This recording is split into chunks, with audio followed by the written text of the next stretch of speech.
कपड़े धोने वाली बहू। शादी के पहले से ही विभा को कपड़े धोने का बड़ा शौक था। कभी नल के नीचे तो कभी तालाब के पास। अरे मेरी नीली वाली लुंगी नहीं दिख रही है। विभा की अम्मा, कहाँ रखी है लुंगी? अरे वो तो विभा ने परसों ही धोकर रखी थी आपकी अलमारी में, देखो वहीं होगी। वो ना मैंने आज धो दी, मुझे लगा कि गंदी हो गई होगी। अरे कैसे गंदी हो गई थी? उसे तो मैंने पहना भी नहीं। हे भगवान, इस लड़की के कपड़े धोने की आदत से परेशान हो गया हूँ मैं। जितना तो घर में राशन नहीं आता, उससे कहीं ज्यादा डिटर्जेंट पाउडर का खर्चा है। इसकी शादी करवा दो, शादी जाए अपने घर में ही करे काम, फिर चाहे घर के कपड़े धोने हो या पूरे गांव के। हाँ ठीक बोल रही हूँ, देखता हूँ मैं कोई लड़का। वो दिन भी आ जाता है जब विभा को देखने लड़के वाले आ जाते हैं। लड़की मुझे अच्छी लगी। होने वाली सास कहती है, बेटी अगर कुछ पूछना है तो पूछ लो। वैसे तो हमारी लड़की बहुत ही शर्मीली है, जो बोल दो वो मान लेती है, इसे क्या पूछना होगा। अरे कैसी बात कर रही हो माँ, मुझे इन लोगों के घर रहना है, सवाल तो कई है। हाँ हाँ बेटा, पूछ लो ना, क्या पूछना है। आप लोगों के घर कपड़े कौन धोता है? सास का मुंह बन जाता है। देखो, अगर तुम ये कहना चाहती हो कि तुम्हें कपड़े धोने नहीं आते तो सुन लो, कपड़े मैं ही धोती हूँ, लेकिन तुम्हारे आ जाने के बाद मैं रुमाल तक नहीं धोऊंगी। अरे चुप रहना भाग्यवान, बहू बेचारी घर आई नहीं, उसे डराना शुरू कर दिया। वो क्या है ना बिटिया, अभी तक तो ये कल्लू की माँ ही धोती थी, लेकिन अब तुम्हारे पापा तो दहेज में वॉशिंग मशीन देंगे ही।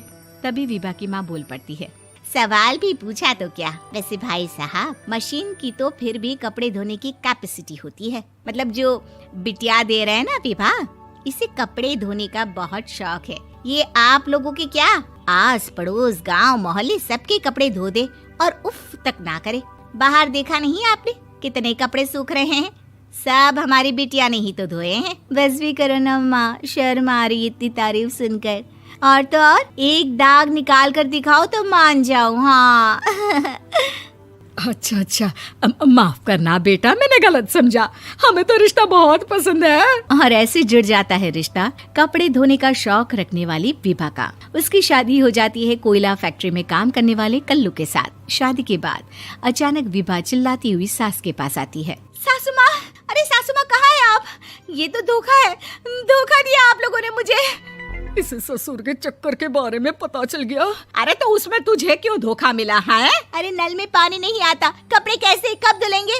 अच्छा, तू पानी नहीं आ रहा उसकी बात कर रही है। तो आपने क्या सोचा? कुछ नहीं।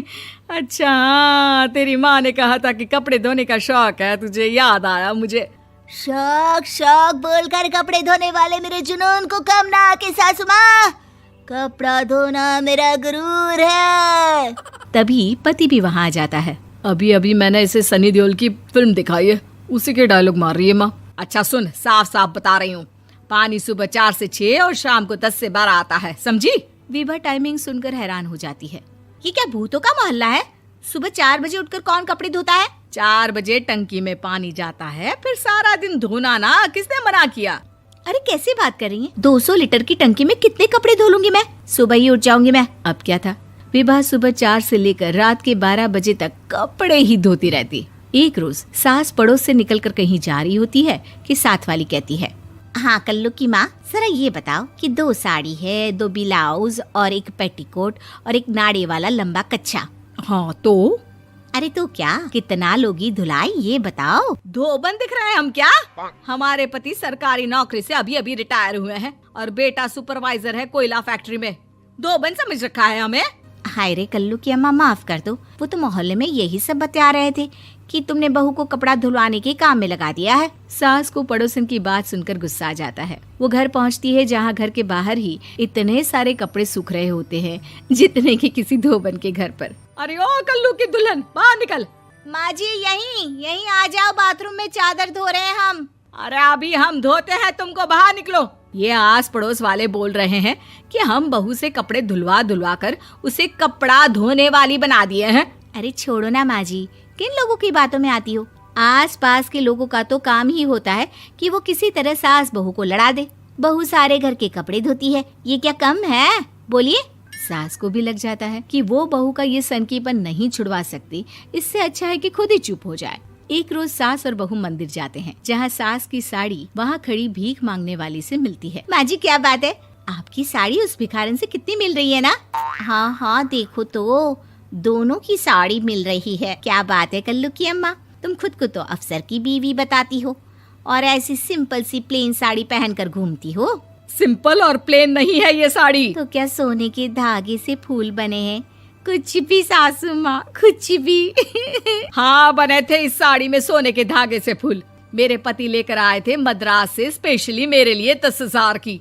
ताहे भाई साहब इस भिखारन के लिए भी सेम टू सेम साड़ी लेकर आए होंगे 10,000 की। सास उस वक्त तो कुछ नहीं कहती, लेकिन बहू के साथ घर आती है और अलमारी से एल्बम निकाल कर लाती है। ये साड़ी देख रही है, ये वही साड़ी है जिसे मैंने अभी पहना था। इस साड़ी में ये जो चमकदार फूल दिख रहे हैं ना, ये सोने के धागों से काढ़े गए हैं। लेकिन तू लोकल वॉशिंग मशीन ब्रश से घिस घिस कर सारे फूलों को निकाल कर साड़ी प्लेन कर दी। मुझे माफ कर दीजिए सासू माँ। और तो और, जब मैंने तुझे तेरी गलती के लिए कुछ नहीं कहा, लेकिन तूने तो सबके सामने मेरा मजाक ही बना दिया। क्यों? बहू को समझ में आ जाता है कि अब से उसका कपड़े धोना बंद।